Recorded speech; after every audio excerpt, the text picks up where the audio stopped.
Okay.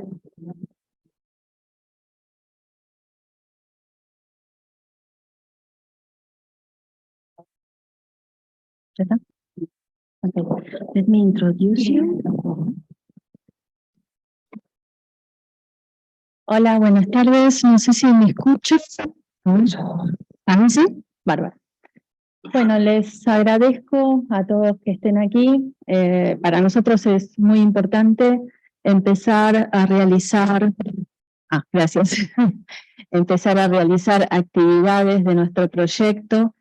Les cuento que esta charla se enmarca en un proyecto que empezamos en 2015 con un consorcio de universidades.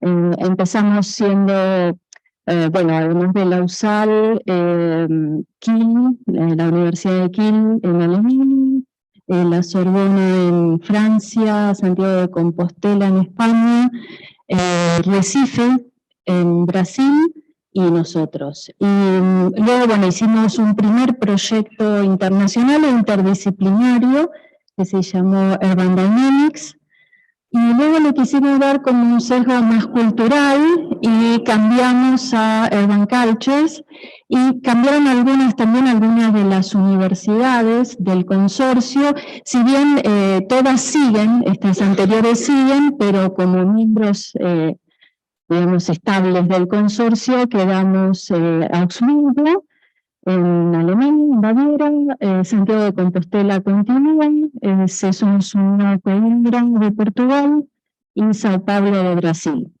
Entonces, bueno, ahora tenemos este nuevo proyecto, Urban Cultures, y logramos felizmente un subsidio de Erasmus Mundus para empezar las actividades, pero igualmente, porque acabamos de conseguirlo, pero igualmente para ir consolidando los lazos entre las distintas universidades, hacíamos mini proyectos, y uno de esos mini proyectos entre la Universidad de Augsburg y la Universidad del Salvador fue uno que presentamos entre CONICET de Argentina y BAYLAT de Alemania, y que titulamos Culturas de la Resiliencia, enfoques transatlánticos.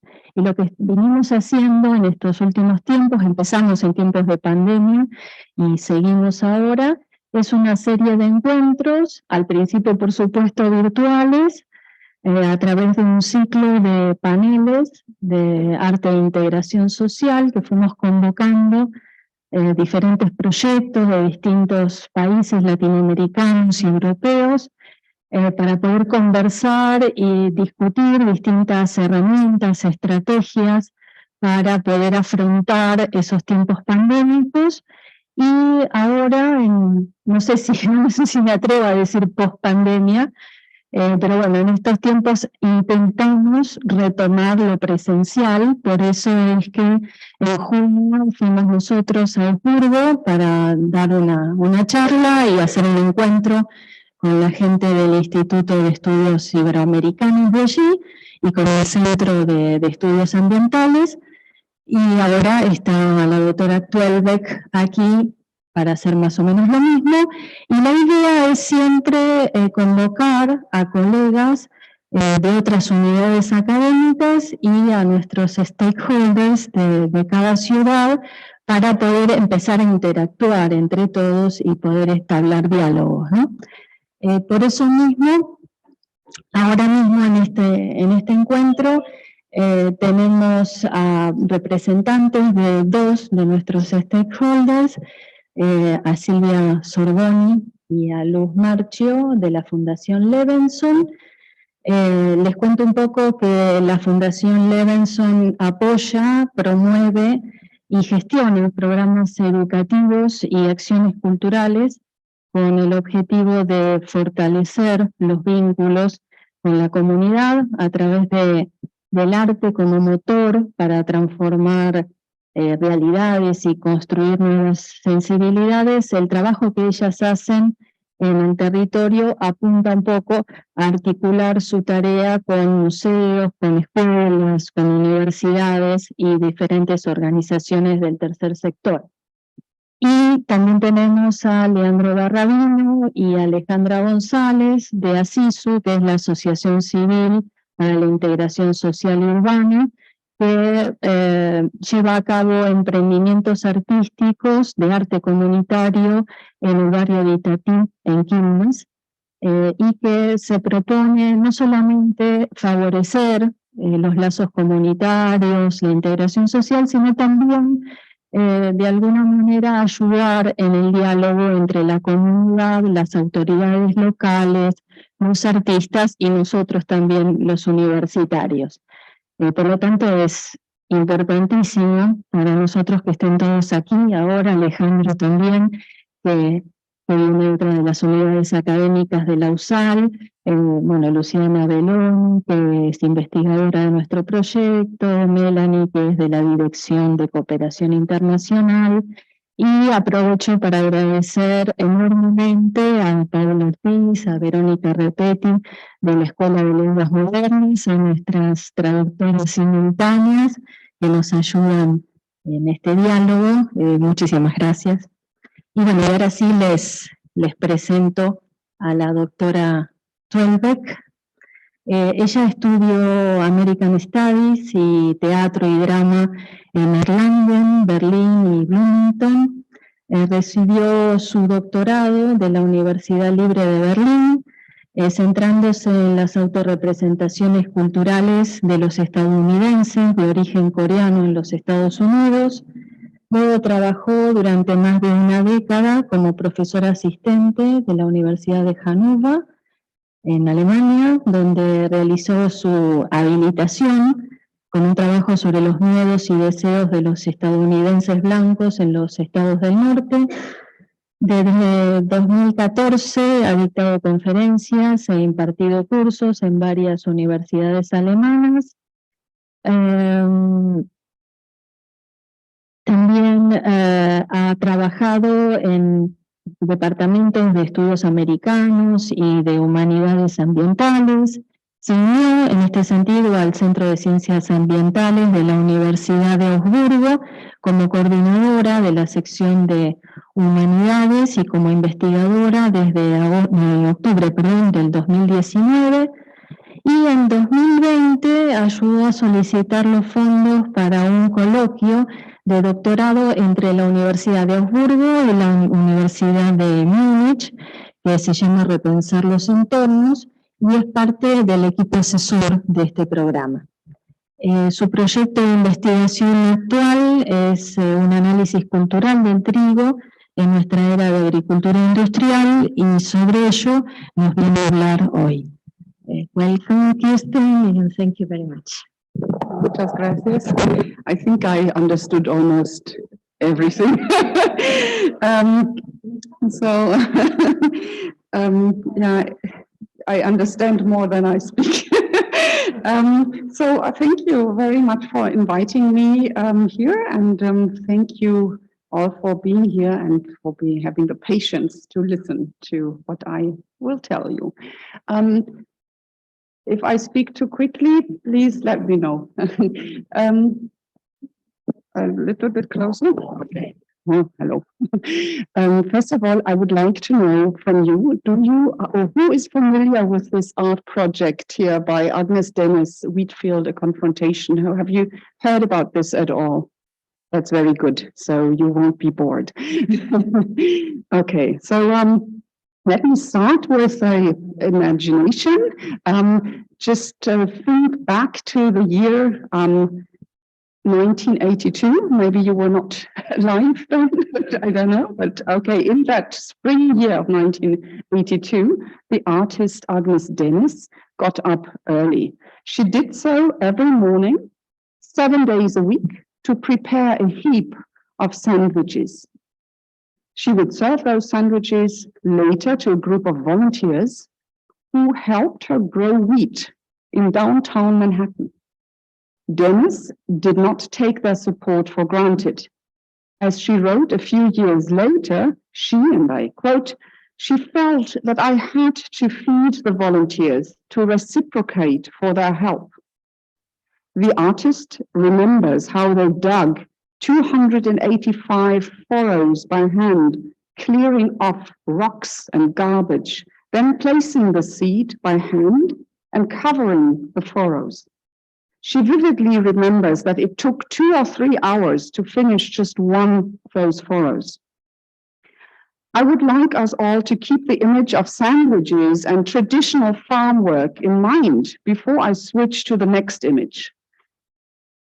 This time, it's a photograph of the field, an aerial shot capturing the very improbable sight of wheat on a barren stretch of land. 2 acres of golden wheat facing up against the facades of New York's financial district, pushing against the Statue of Liberty. So I'm now showing you a couple of images from this project. So this is how it started in Manhattan, and then the wheat grew after people had helped growing it. And you see in the background, you see Wall Street and the wheat against it. And here you see the Statue of Liberty. This is all from a documentation of photos that she took herself. So behind an expanding line of wheat, a huge freighter appears small and insignificant. Dennis called her installation very fittingly, Wheatfield, a confrontation. And you can now, imagine what types of confrontation there were. Now, the field, of course, has long been harvested, but not forgotten. Contemporary responses see it as a piece of nature invading the city, or as an early example of urban gardening. As an environmental studies scholar, I'm glad that Wheatfield holds a place within the current debate about environmental sustainability, urban planning, and environmental justice. But as a cultural studies scholar, I would like to also emphasize that Wheatfield is an artwork. It's not farming, okay? It's an artwork.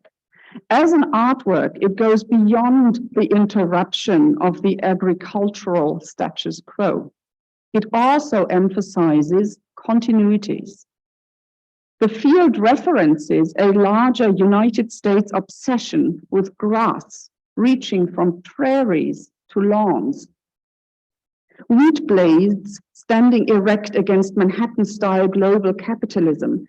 Are those not an updated version of Walt Whitman's metaphorical leaves of grass? Maybe you're familiar with this famous collection of poems.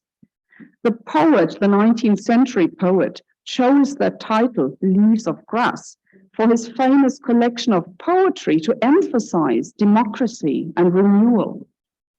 For Whitman, Leaves of Grass was work in progress. He revised the collection multiple times, added new poems, and changed older ones. He basically worked on this all his life, always moving on, changing it, because democracy is not fixed.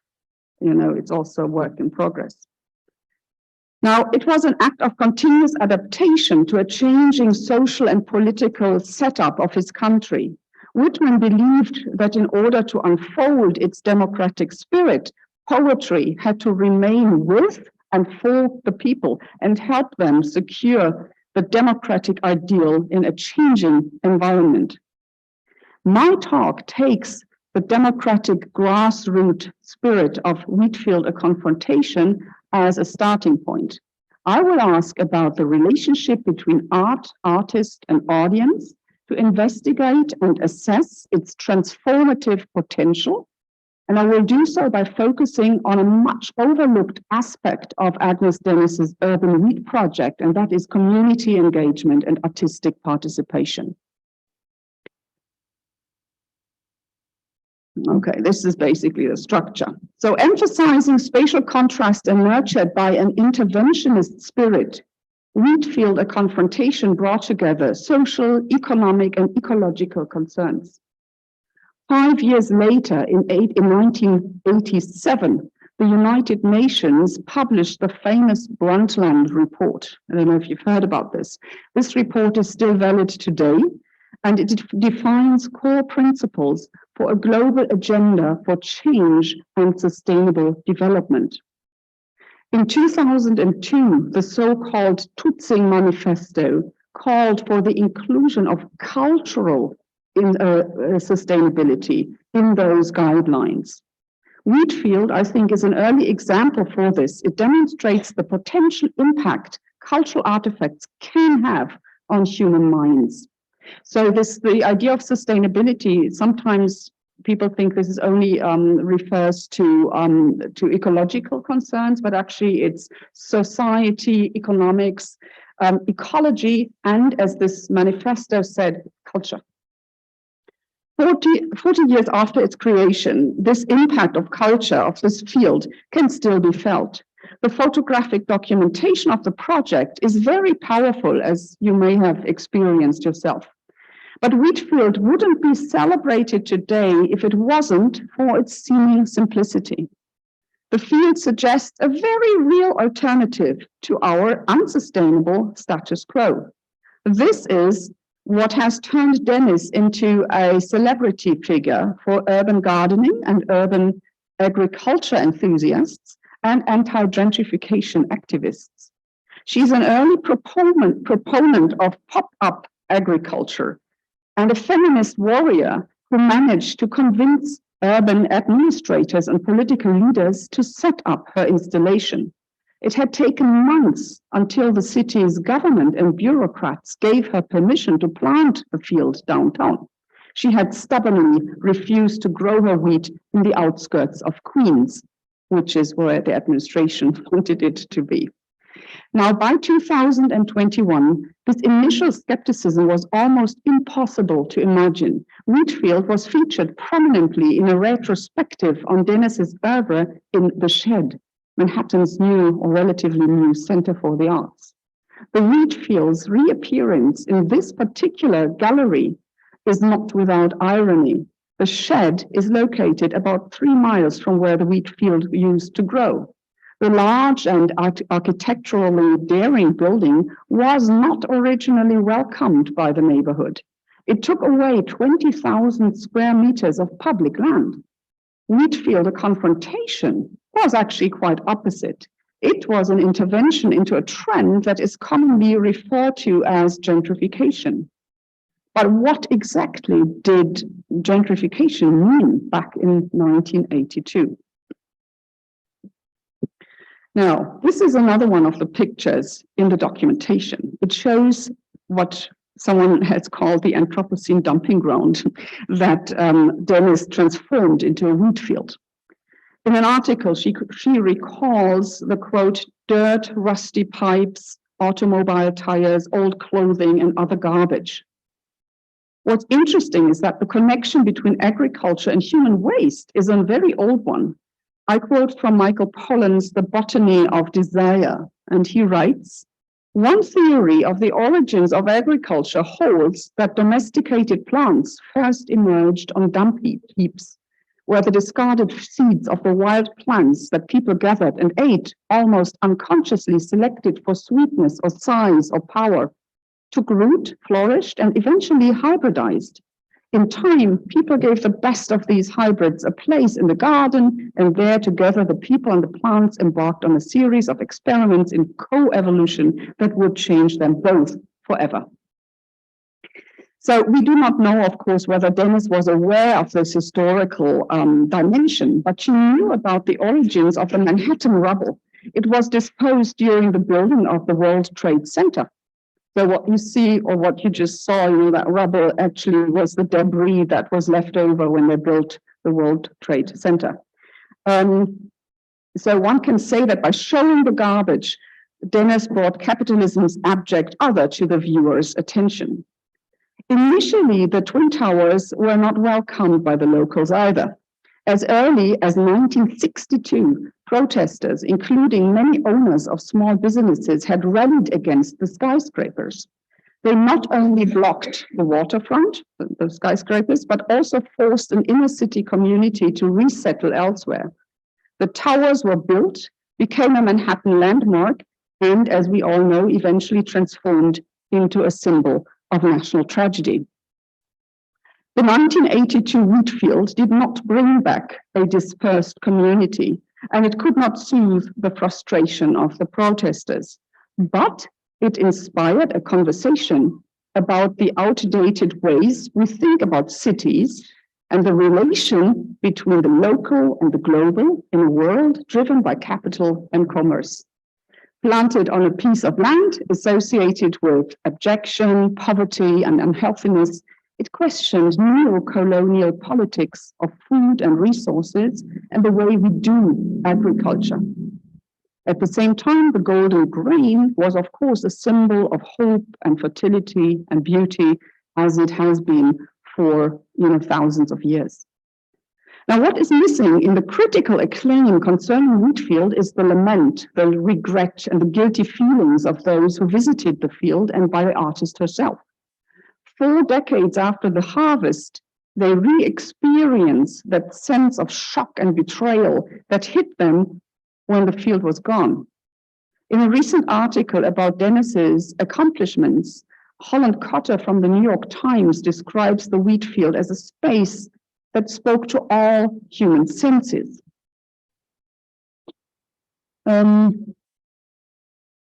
If you stood in the middle of the field, now he remembers, time back 40 years ago. If you stood in the middle of the field, and anyone could, you had views of the Twin Towers rising nearby and the Statue of Liberty off to the south. The scent there that hot summer was pure country, as were the bugs. Then one day a thresher showed up and harvested the crop. I wasn't around for that, but when I dropped by the landfill later, I remember feeling shocked and dismayed to find the field bare, the wheat gone. Now, these deep emotions of shock were possible because the field was art and not farming. If you grew up in the countryside, and maybe some of you did, you will remember that entering or playing in a wheat field was strictly forbidden. At least that was the case when I was a child. I always did play in wheat fields, and when my parents found out about it, it was a big drama. Now, because it was art, not agriculture, this field could be short term. Usually, of course, a field grows every year or every, other year. Now, after the harvest, the space where the wheat used to grow became a new neighborhood called Battery Park City. The New York Times describes it as resort-like and sanitized, a spatial invasion with streets that are clean and there's no graffiti. Agnes Dennis told a journalist that she avoided the area altogether until she had to be there for other reasons. Please note how she describes her reaction to the condominiums and office space of Battery Park. It caused, and I quote, a pang, a real tug. It just pulled at my heartstrings because I almost died doing Wheatfield. I worked so hard. I put in 16-hour days and I had volunteers because I had no money. End of quote. Now, what I find significant here is how closely that pang of recognition is connected to the physical and financial precariousness of the artist's situation while working on Wheatfield. Dennis's reaction was much stronger than the regret of those who had merely visited the field. But there is a shared disconnect that both parties linked to their personal investment in the wheat field, an instrument that had been physical, emotional, economic, and time-consuming. It was also an investment in others. Wheatfield, a confrontation, relied on the solidarity of volunteers, on the people who lived and worked nearby. They quickly understood that this was not an agricultural no-go area, but of and for the people, including those working on Wall Street, who often joined during lunch breaks. They were all bound together by a shared sense of care. When describing her emotions while creating the wheat field, Dennis recalls that she was constantly, and I quote, worrying about the field. And she was relieved when she saw that people don't harm what they love.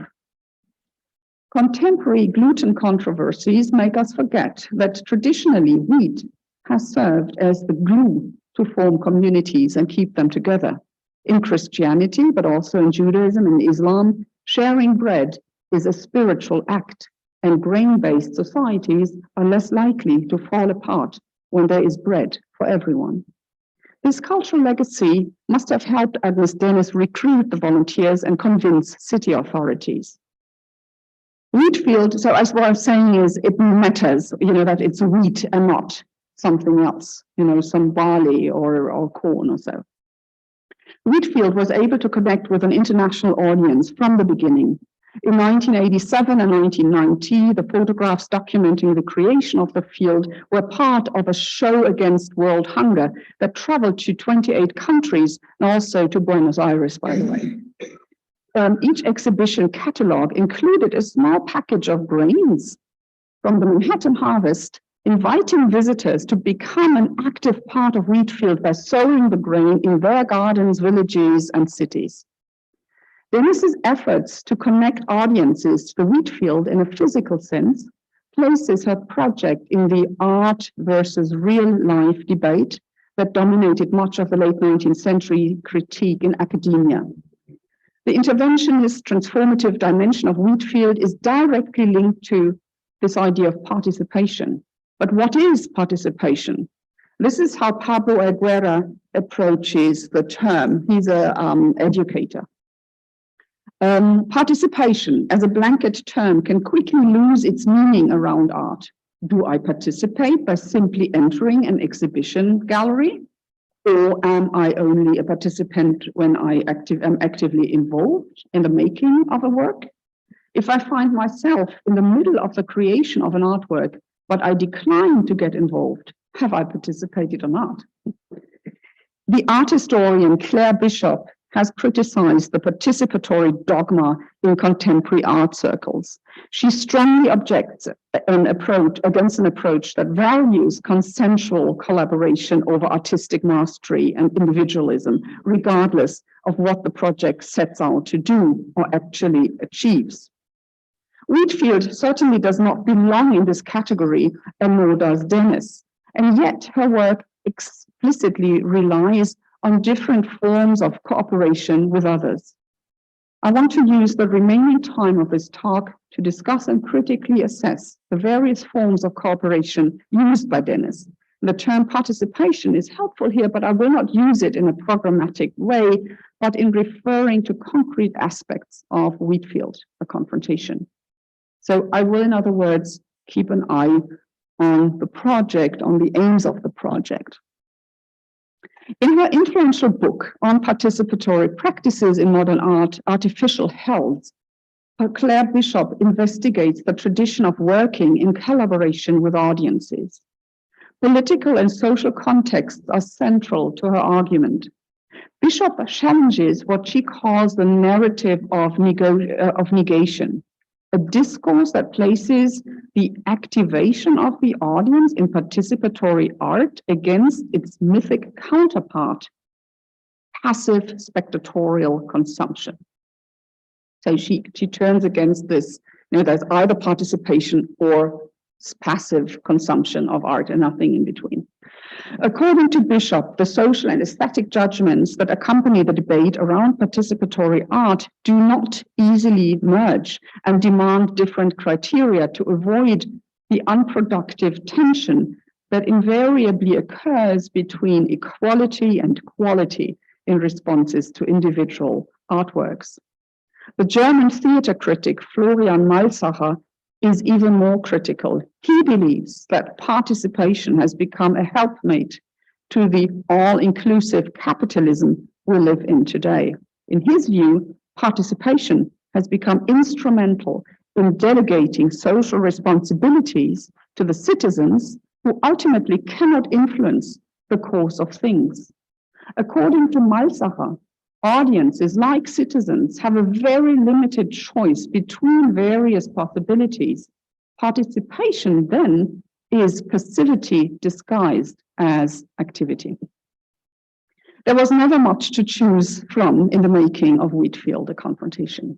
If participation means that responsibilities and power are shared among a group of people, Wheatfield does not meet the concept's basic criteria. It is hard to consider the volunteers artists, the volunteers as artists, following Joseph Beuys's definition that everybody is an artist. So I think that's really difficult here. The making of Wheatfield was never welcome or never a welcomed conflict and dissenting practices. It depended on a reliable and patient team of volunteers who agreed to execute the artist's ideas and instructions.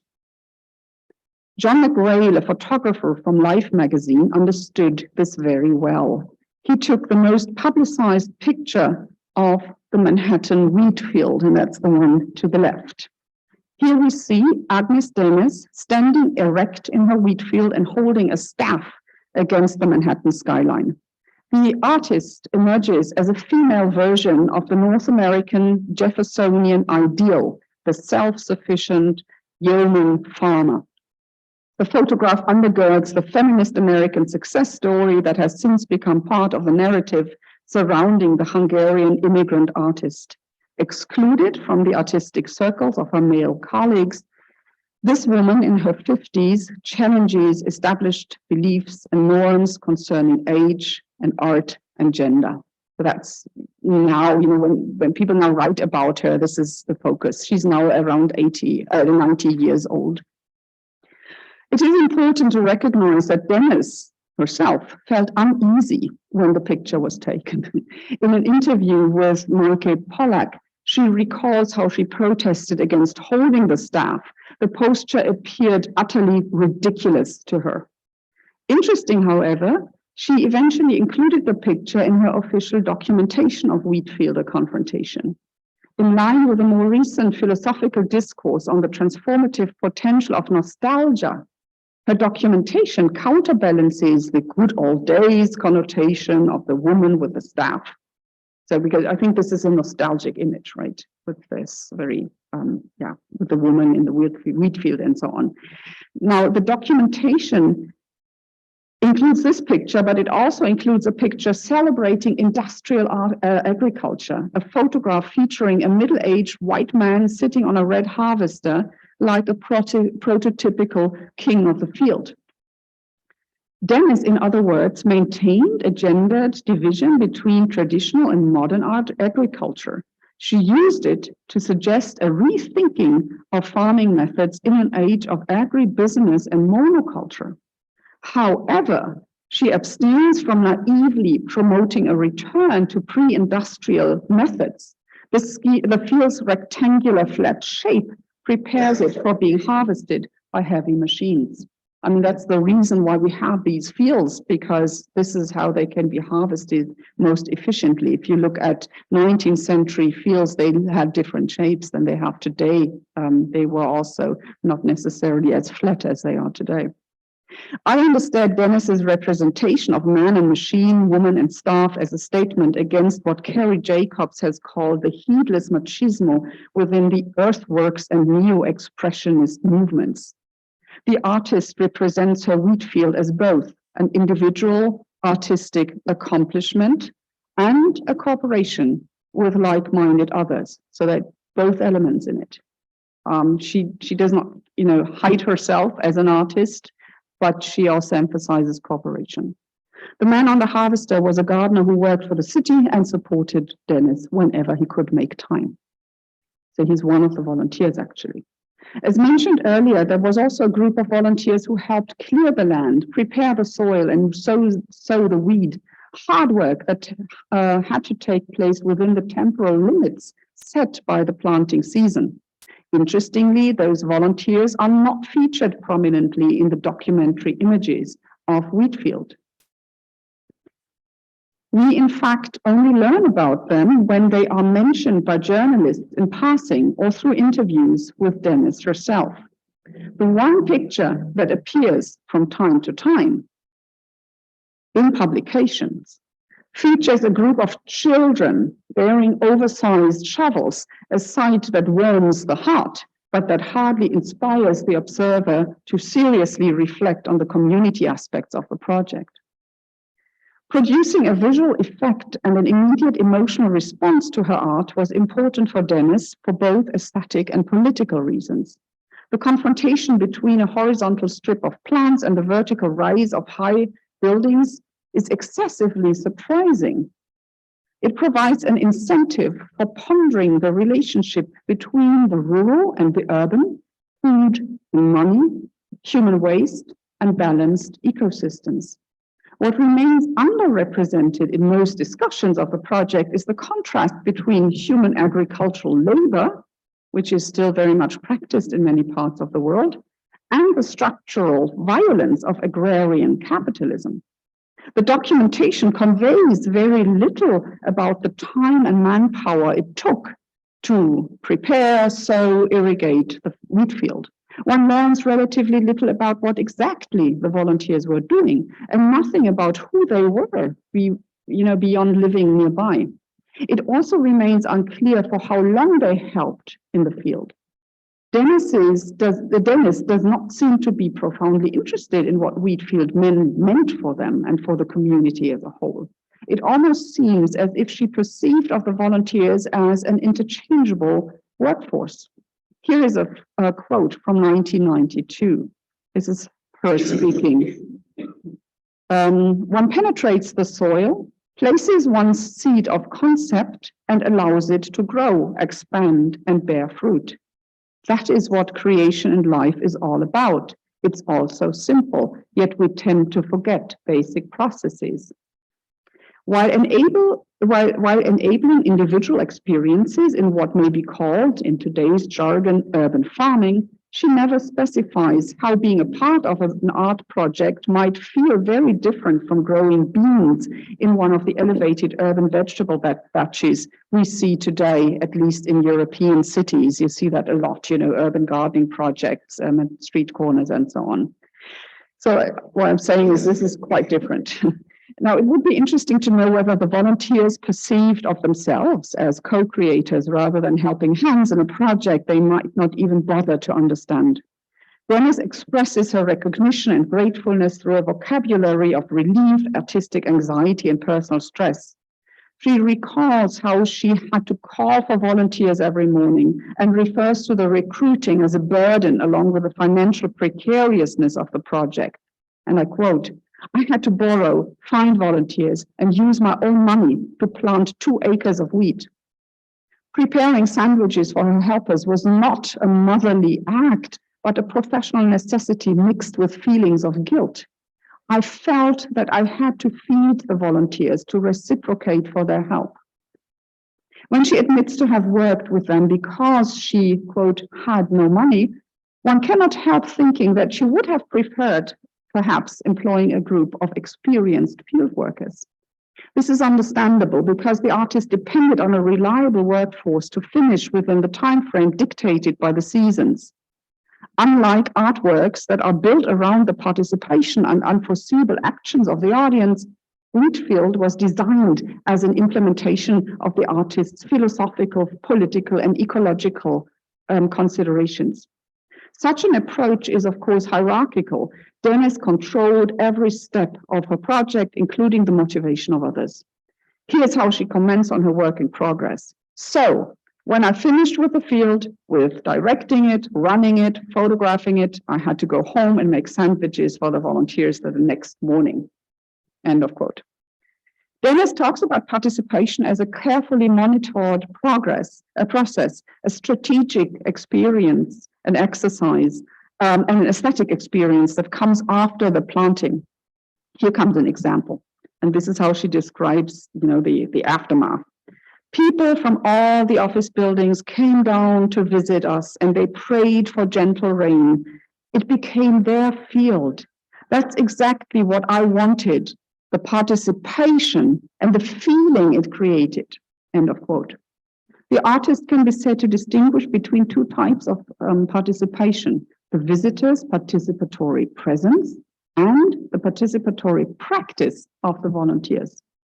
Claire Bishop refers to the former as a problematic, potentially abusive tool in political mass spectacles organized by totalitarian regimes. Wheatfield, by contrast, invites rather than expects visitors to join and become part of what is essentially a public performance. Visitors were free to come whenever they choose, to enter or observe the space from within or from its margins. and to engage in individual or collective activities of their choice. They were having lunch, they took pictures, they talked, they played, and so on. In other words, they were moving beyond passive spectatorship towards active participation. By combining beauty and a democratic spirit, the finalized project enabled a sense of continuity between the artwork and individual lives. Wheatfield, in other words, exemplified that it is indeed possible to overcome what Bishop calls the tension between quality and equality, artistic and social goals that haunts much of participatory art. Okay, so I'm trying to shorten it a little bit. I think, what really motivated the people to participate was that they wanted to contribute to this aesthetic intervention that sought to blur the border between life and art. So to sum this up, I don't actually think that Dennis would have preferred to work with professional agricultural workers. Contracting labor would have diminished the community-related message of Wheatfield, a confrontation. Identification with the project would have been considerably lower, and even those who merely thought about joining the volunteers would not have had the chance to reflect on their desire to participate and the meaning of participation on the local level. The artist's complaints and lament, then, should not be misunderstood as a lament concerning her dependency on volunteers. We should rather interpret them as a complaint about the routine exploitation and self-exploitation surrounding artistic labor in capitalist societies. Remember how Dennis told Micah Pollack that she almost died doing Wheatfield. She pointed to a level of exhaustion that most people do not associate with the work of an artist.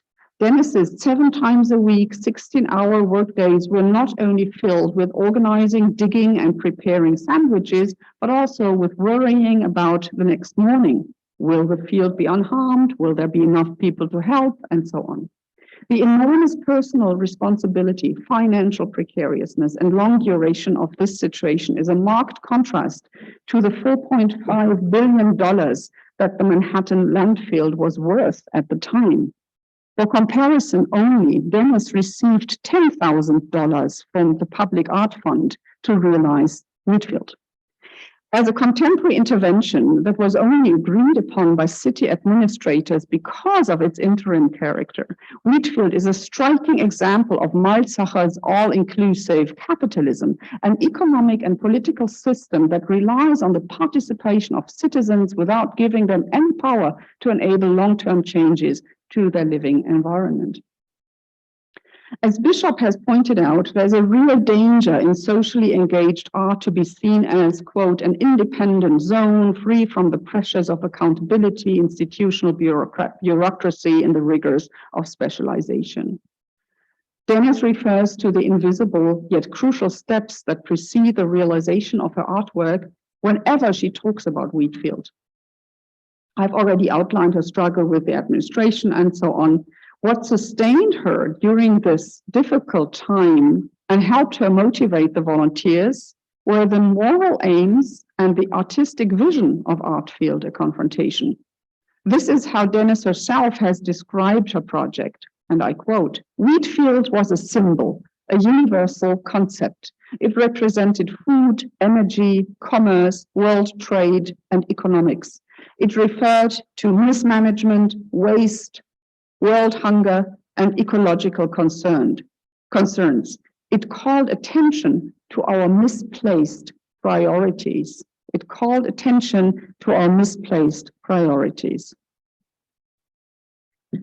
Wheatfield bears strong similarities to what Nicolas Bourriard calls a relational aesthetics. It is all about, quote, creating possibilities for exchange other than those that prevail within the system.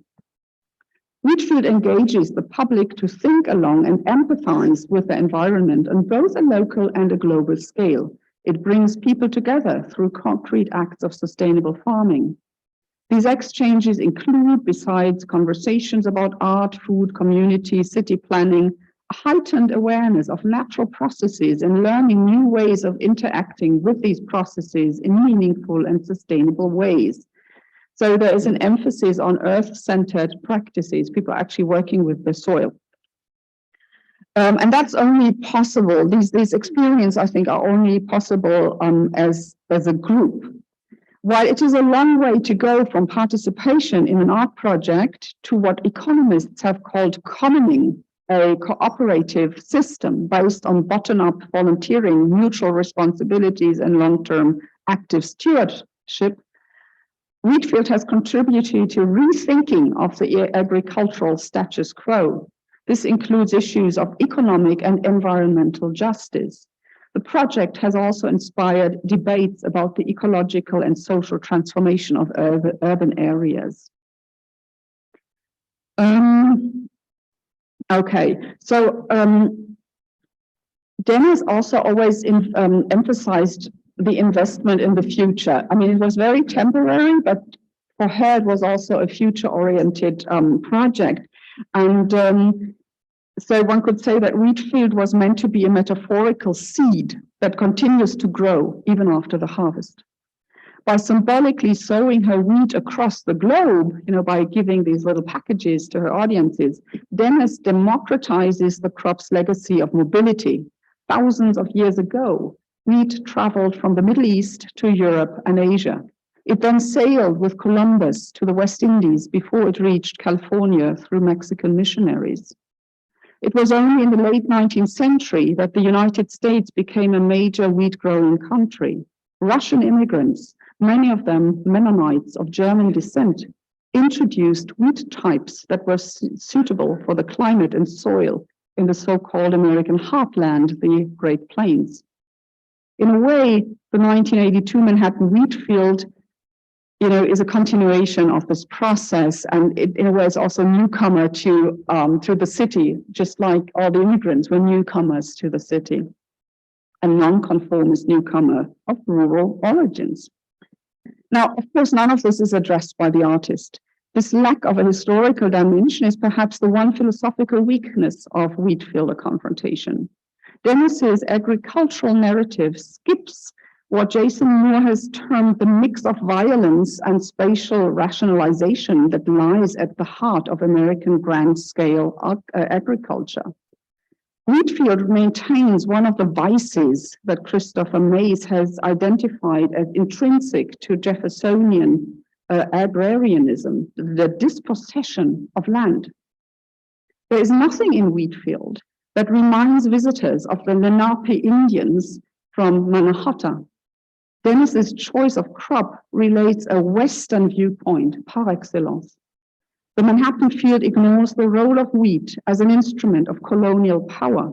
For Catholic missionaries, wheat was a superior crop and the only option for baking sacramental hosts. It also denies the racist subtext that laces the Western discourse on wheat. In the United States, founding father Thomas Jefferson relied on slave labor to grow wheat.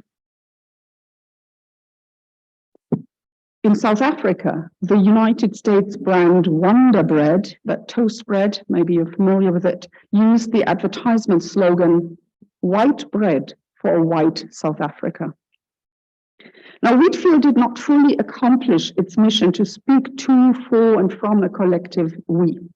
This not only applies to the historical dimension of the project, but also to its ambitious, future-oriented global dimension. Whenever she spoke about or exhibited her work, Dennis asked audiences to fill out a list of questions. These questions refer to the future of humanity, the values we share, what we consider the quality of life. She copied the responses on microfilm and placed them into a steel capsule inside a heavy lead box in 9 feet of concrete. This so-called time capsule then was buried near Lewiston, New York, at the edge of an Indian forest surrounded by blackberry bushes. A plaque marks the spot, indicating where the time capsule is to be opened. And I quote from the inscription, "To be opened in 2979, in the 30th century, 1,000 years from the time of the burial." According to Dennis, the aim was allowing our descendants to evaluate us not so much by the objects we created, as is customary in time capsules, but by the questions we asked and how we responded to them. It was almost only university students who filled out the questionnaire. Although they contributed views from many countries, their responses also represented a certain class and age group and were limited along racial and ethnic lines as well. Okay, I'm coming to my end. Now, when in 2015, Dennis was asked about her relationship to the system of galleries and art fairs that define the art world, she replied, "I want to leave it, period." Wheatfield shows that she had treasured that hope for quite some time. The improbable leap from an essentially rural concept to the heart of Manhattan was a reminder of America's democratic ideals of individual independence and the freedom of expression. Wheatfield seeks a balance between artistic originality and community engagement, manual farm work, and the use of technology. It thereby creates a vision of agrarianism that is both sustainable and modern. Dennis insists on the conceptual leadership and managerial authority of the artist. She maintains that in order to unfold its full aesthetic power, art must remain to some degree separate from life as it is. Wheatfield is not an urban gardening project, but a visually powerful and philosophical piece of art that addresses complex economic, political, social, and art-related issues. Staging a confrontation of values was not the only aim of Wheatfield. Dennis seeks to enable new ways of experiences with all senses, how we relate to our more than human environments. She does not promote a romantic return to a staged wilderness. For her, the environment is the result of human activities. I mean, after all, she doesn't plant a forest. It's a wheat field. For her, the environment is the result of human activities. Her belief in the capacity of humans to create a more sustainable future is intrinsically linked to the support of local and global communities who actively participate in the making of her artwork.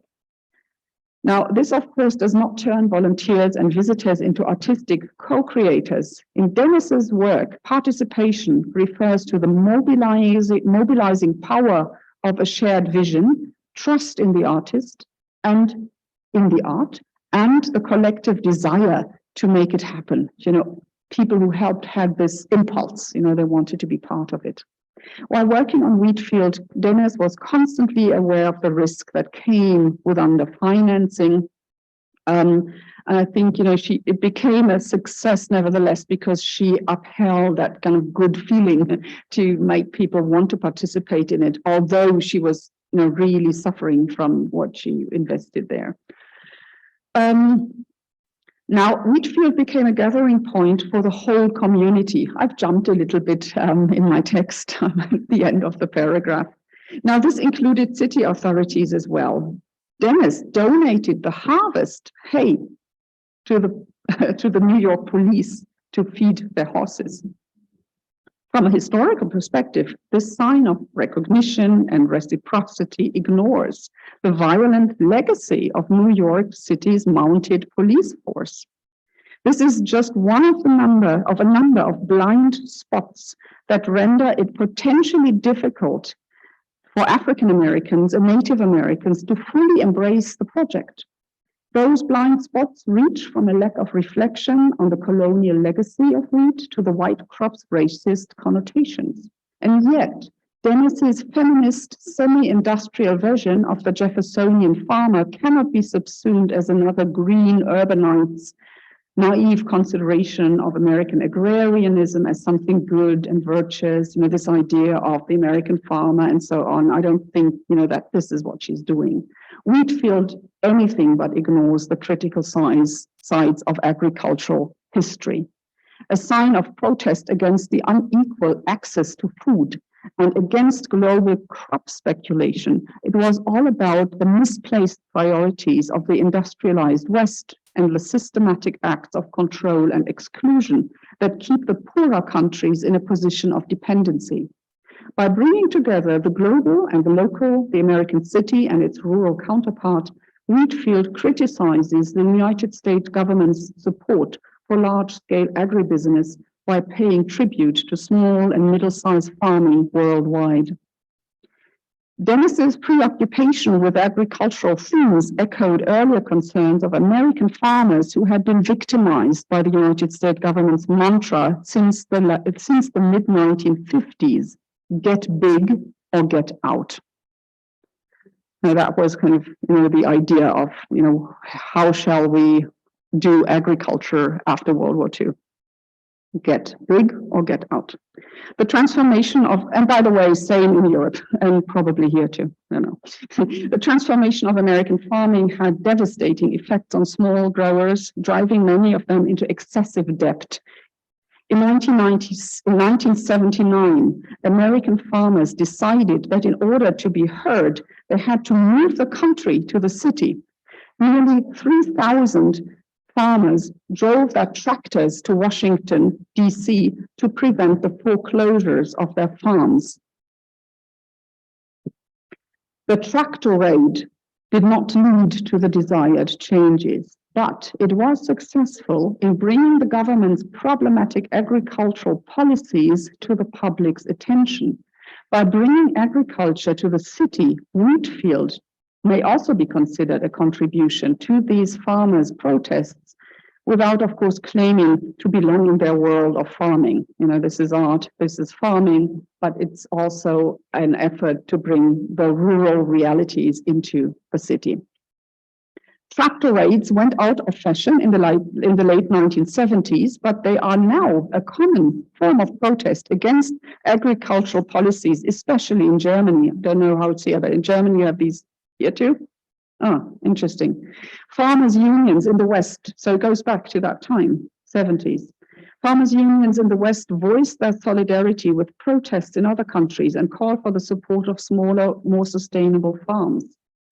Agnes Dennis has been taking part in this development too. In 2015, she planted a wheat field in the center of Milan, Italy, Milano. This wheat field is not a recreation of the Manhattan installation. Measuring 5 hectares, it is considerably larger. And instead of designing it in the rectangular shape of classic monoculture, Dennis chose a triangle. Most of all, the Milan wheat field was planted to stay. It is now a part of a public park with hedges and trees that was designed by a multidisciplinary team. Crisscrossed by a network of pathways to choose from, the Biblioteca degli Alberi aims to be an archive of urban biodiversity containing more than 135,000 different plants of 100 different species, including wheat. This time, the ecological dimension of a more sustainable agriculture takes center stage. While Dennis believed that she had to use herbicides and fungicides to plant the Manhattan wheat field, she now only used fertilizer in Milan to support the growing process. She did not have to volunteer to worry about volunteers this time. There was a constant flow of residents, visitors, and tourists who helped with the sowing, reaping, and threshing of the wheat. The financing and practical support were not a problem either. 2 art foundations and Confagricoltura, the oldest organization in Italy representing the agricultural sector, provided the means to make it happen. So that's the happy end of this. Thank you very much for your patience.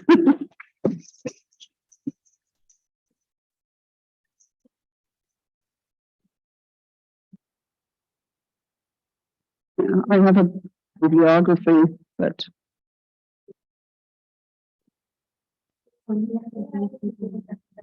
okay.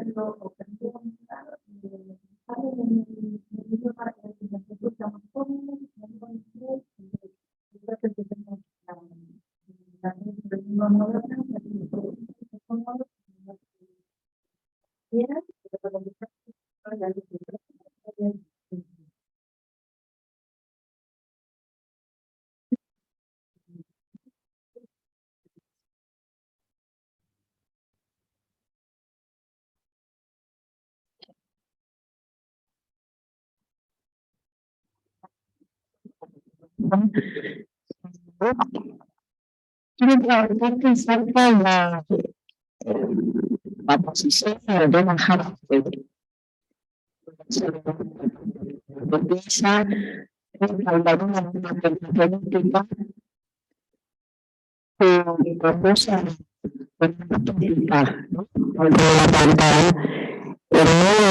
crítica, me parece antiespecista que no va a este planteado.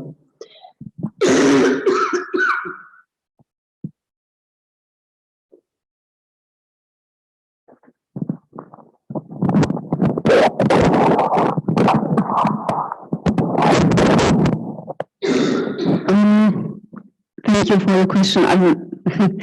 Okay, it's a bit strange. I hope I understood your question correctly. I think the direction of this project was more political. Was political in the first sense, in terms of protesting against agricultural politics. I think that was the first idea of it. And not so much the relationship, between humans and non-humans and so on. I think maybe in later projects that became more important. But I think at this point, one has to frame it in the Bruntland sustainability discourse, in debates about the future of agriculture and so on.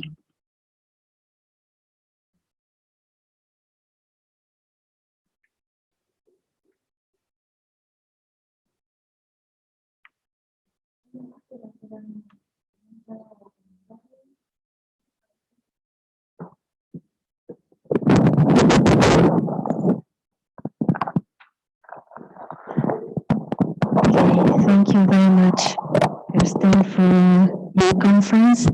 I'm sorry for English. It makes me think, and I wonder if I don't have the answer.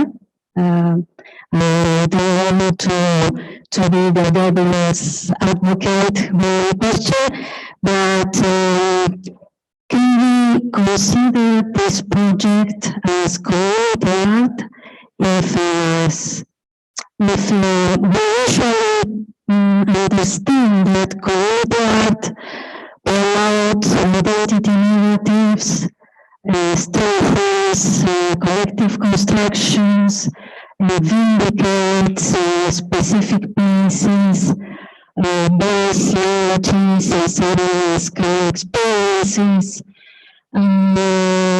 Is it possible if this project, as critics said, ignores the legacy and the history of violence of the police, if it is in some way refused by Afro-American and Native Americans, what is the community that it represents? Could it be reproducing maybe inadvertently those legacies when it sets aside a significant part of the community?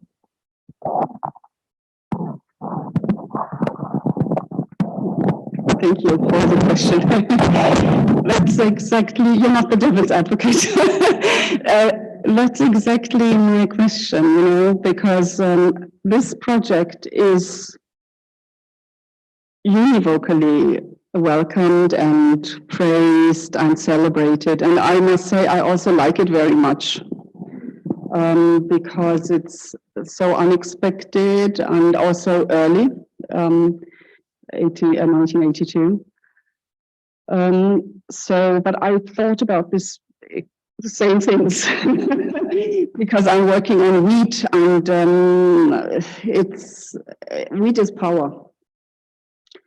and it's heavily loaded historically in art history in Europe. Just think of, wars have been fought about it. Think about Ukraine right now, about the situation, how food is used for power in this conflict. That's why I emphasize that for Native Americans, for example, wheat is actually, it's a loaded crop because it was used to Christianize people. There was this idea that only wheat had this power to bring the word of the Christian God to the people and turn them into civilized race and all of that. So it's really problematic. But I want to, I was trying to balance it a little bit. I think in her time,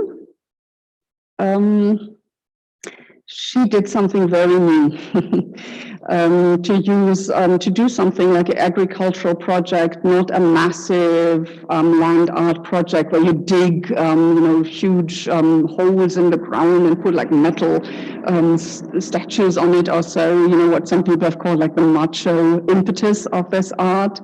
It's different, this is really a political problem that was trying to address problems, but also creating something beautiful, something that shows that maybe we can use urban space differently than we usually do. Because, I also see it in here, I think, there is Buenos Aires and then there's the country. I hear people tell me about it. There's the country, there's the city, and we do it in Germany too, of course. But maybe, that absolute division can be rethought. Maybe, we're talking about bringing the country into the city, talking about water, for example, that usually sometimes comes from outside into the city. I think we have a lot of problems actually related to this division. So I think this project does something very interesting, also because of, the gentrification discourse. Should we sell the land to the people who give the most for it, pay the most for it, or can we use it for the community in other ways? Maybe also using it for food. Actually, I have an anecdote right now in Berlin. They have built a part of the Autobahn in the city, and there's a debate now that it actually endangers the groundwater, that it costs like millions of euros. They say the traffic concept isn't working out and so on. So there's now a debate about, do we really need this, or can we maybe change or use it differently? And there's a collective of artists who say we can use it as an agricultural Autobahn highway in the city. I just think we are now in a time where these types of things are thought, and where people also think about so-called minorities and about who belongs to society, think much more about gender aspects and so on than was maybe going on in the 1980s. But I think for her time, she made an important contribution. One must think she was already 50 years old. She was an immigrant, and she did something very solitary. Also, she didn't have a huge backing of neither money or a collective or so. She was really she's a loner artist, I would say, in a way. She's well networked, but I think she really has this idea and she tries to realize it. But I think the way, and that was a little bit disturbing to me when she talks about the volunteers, I find it, she doesn't talk with them or about them. It's more about how she suffered from not finding them and how she was nervous and anxious about them showing up the next day because she absolutely depended on it. I understand it also, it's awful. You have a little money and then you feel this dependency. And I think that is important to talk about. What is the reality of artists? We criticize them so much about forgetting this, forgetting that, but they often have really very little to money, and they depend on the help of others to a degree where that help becomes almost exploitation. And I think she was aware of it. I mean, she said she had to make the sandwiches. That's why I featured that. You know, she felt that she had to give them something. And I think I wanted to highlight this, you know, situation also of artists without only criticizing them. It's also the circumstances within which they work. But I do think she could have done better in terms of inclusion. Yeah. Yeah, she doesn't highlight it very much. But when she talks about it, then in the interviews, but then she doesn't really talk about who were these people. She only shows the children. The children cannot have done the like 300 furrows. It must, you know, it's really hard work. Yeah, but you know, there's always, as we say in German, there's still some air on top. There is Luft nach oben. You can, you know, you can grow further. You know. I also think, you know, we've become more conscious of wheat as a problematic crop also today. I think it has this very romantic association in Europe, in particular. The golden wheat is a symbol for well-being, also for religious, spiritual dimensions, and so on. But I don't think she was very aware of wheat being imported and having destroyed, also changed, you know, the environment, communities, and actually it's happening now too. I mean, wheat is genetically extremely complex. One of the most complex crops, or the most complex crop, and they are working on it to be able to be cultivated in like wet areas or extremely windy areas and so on. The argument is always food for the world. But actually, you know, the question is, you know, do we need wheat, or, you know, can we use more biodiversity? What happens with communities that use other types of grain? Yeah, a lot of it is fed to pigs. You know, it's not necessarily used as for bread. There's this romantic idea about bread, but it's not the case. You know, there's a lot of mythical ideas about wheat are not really true. But she chose it also, I think, because of art history. You know, she wanted to continue writing that story from the Middle Ages. If you're familiar with the paintings of Bruegel, the Flemish painter, with these, you know, he always has these wheat fields. And there's even Rothko, even the Ukrainian flag actually has the lower part, the yellow is symbolizes wheat. So, and my interest in this project actually is part of a larger project about monocultures. I'm really interested in like post-World War II grain cultures, not the kind of picturesque 19th century idea, but large scale, you know, and how it's represented, and I think she does something interesting with it. Problematic, but yeah, that's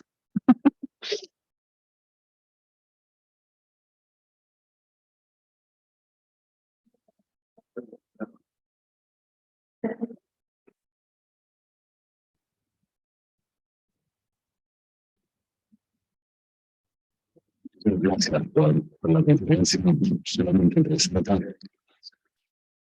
El proyecto es la relación, los actores,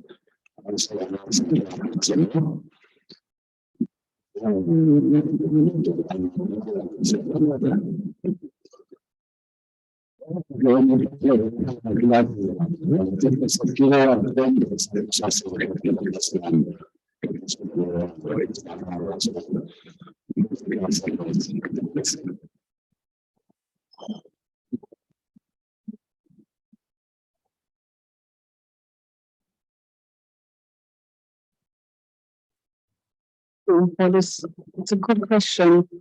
I mean, she said she wanted to challenge our priorities. And what she means by that is also how do we use urban inner city space?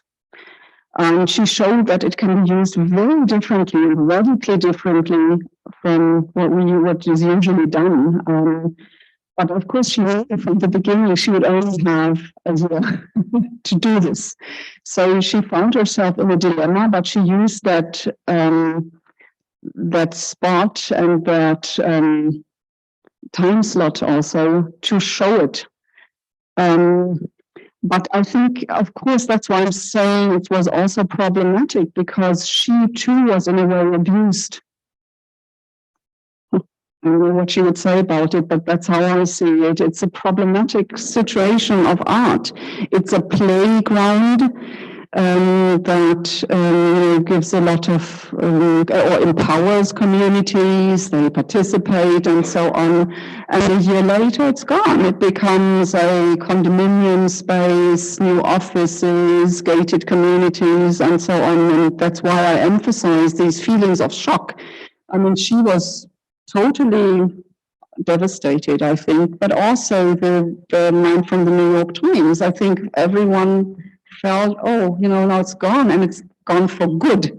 It's not coming again, because this is what you expect in agriculture. It comes again and again. There's a circular idea to it. It's not happening. Interestingly, we still talk about this field.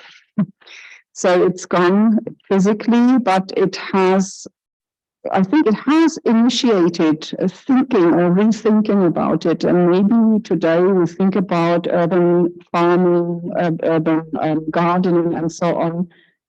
It's a slow process, but I think it does belong in that kind of rethinking process.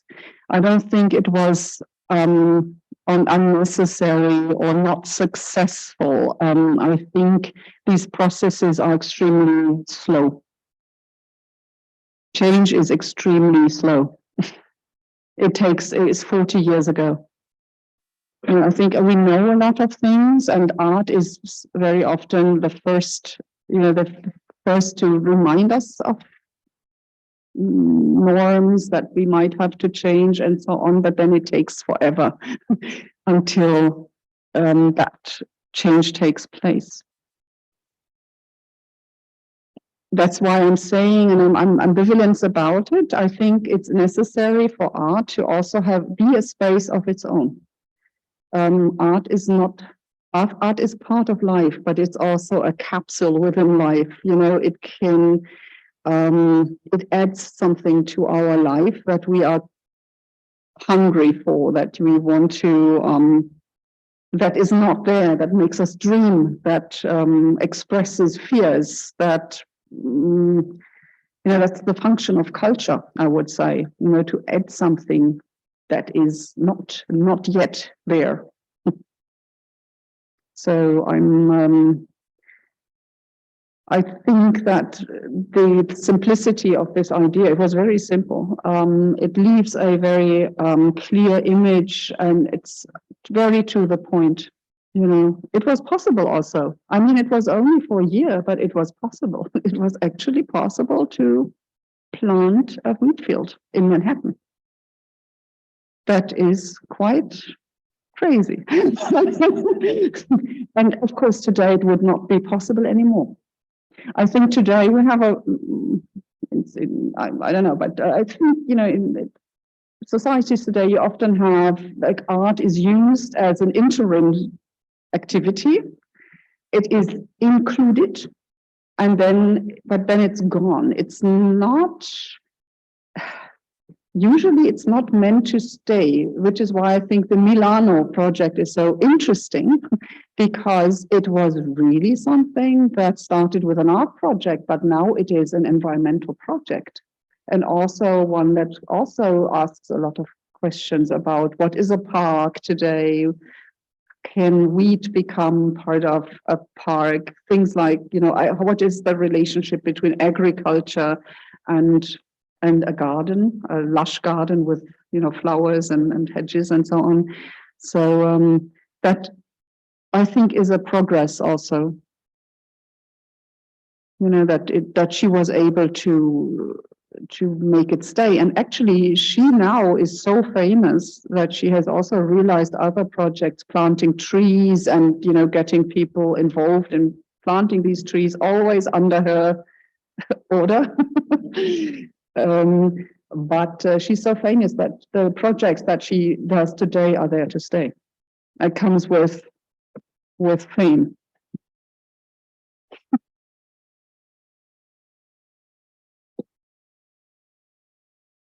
But she actually knows really much. She's a very well-read person, philosophically, ecologically.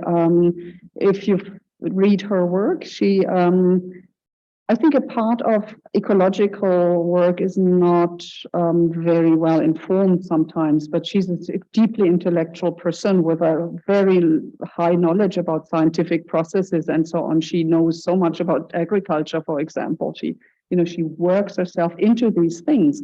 And I therefore also have my doubts about this participation approach. Sometimes participation, as Claire Bishop also says, it becomes this fig leaf, as long as it's participatory, it's great art. I think, different types of art have their legitimacy and different types of participation too. But I think with what she is doing, she could allow more participation. I think she could be less strict maybe, but that's just how she is.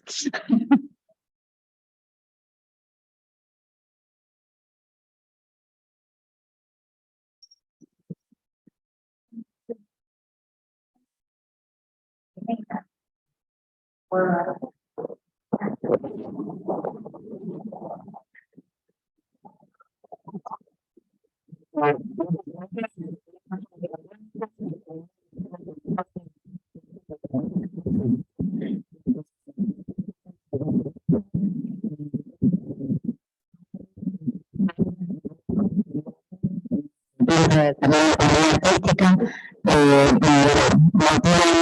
a seguir armando, construyendo, problematizando.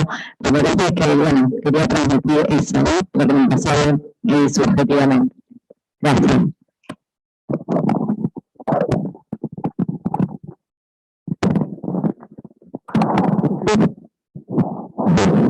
Thank you. I must say that during the pandemic and also being here and seeing the economic problems that are happening here and also elsewhere, I do feel more than I did like a few years ago that art and literature is really extremely helpful. It's, during the pandemic when we were all kind of shut off, I found it really like a relief to go to a concert, if it was outside, or to listen to music, to read poetry, to dance, to see an installation, to think about the Wheatfield. Also academic work, I think, really helps. And that's why I really sometimes really angry about the disrespect that artists receive. Because I think there is disrespect. This woman was totally overworked. And she launched a huge project, and it wasn't only the planting activity. It started a year earlier with all the bureaucratic things and applying for grants, and then you get like $10,000 to do it. And after a while, it's gone. And I think I want to also just make a kind of a point for art. I think it is also food.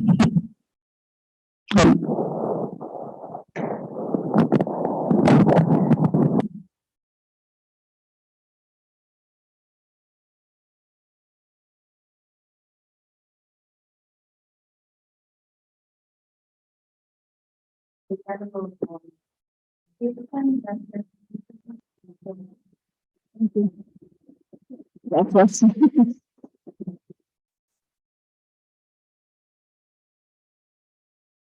Oh, by the way, I forgot. See, this is the Berlin project that I talked about. It's all virtual, but it's and it's not art. This is agriculture. But I just thought it's interesting that 40 years after this Wheatfield, we're actually talking about urban agriculture. Hmm.